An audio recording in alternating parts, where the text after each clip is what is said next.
उत्तराखंड के चारों धामों में यमुनोत्री, गंगोत्री, केदार, बद्री में जो परंपरागत रीति से भगवान का पूजन अर्चन चला आ रहा है, सरकार का ये कर्तव्य है कि उसमें किसी प्रकार का व्यवधान न होने दे।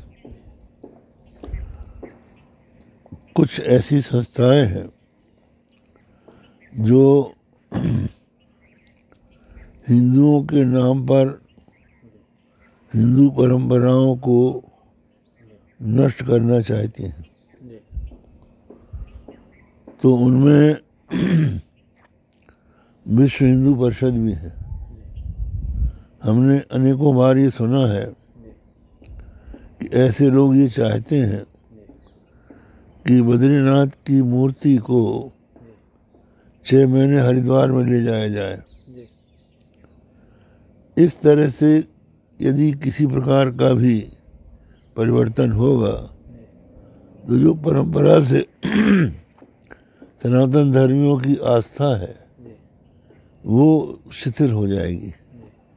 हम लोग ये चाहते हैं कि जैसे पशुपतिनाथ में कर्नाटक के ब्राह्मण आकर पशुपतिनाथ के ऊपर श्रीयंत्र बनाकर पूजन करते हैं, और जैसे महाराष्ट्र के ब्राह्मण रामेश्वर में जाके भगवान की पूजा करते हैं, और जैसे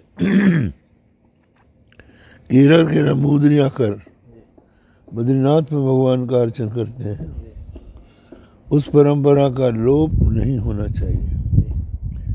क्योंकि एक बार यदि परंपरा का लोप हो गया तो वो कहाँ तक जाएगा इसका कोई ठिकाना नहीं।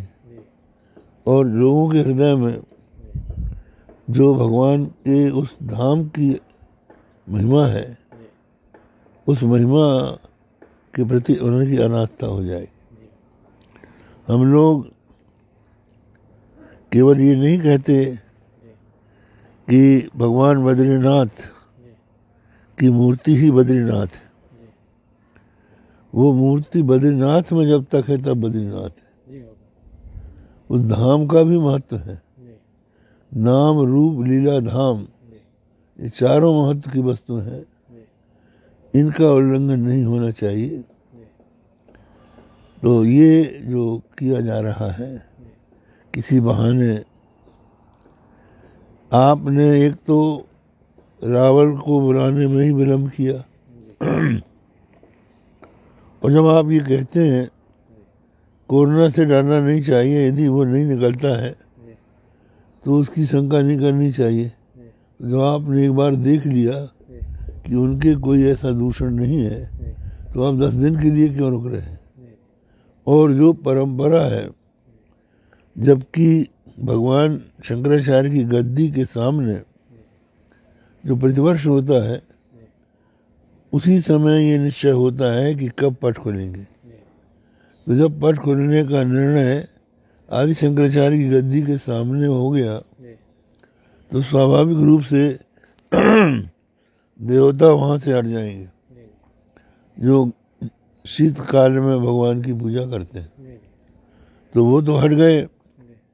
और आपने जो निश्चय किया था उस काल तक आपने रावण से पूजन भी नहीं करवाया, तो उतने समय तक भगवान अपूजित रह जाएंगे, जो देश के लिए अमंगल कारक होगा।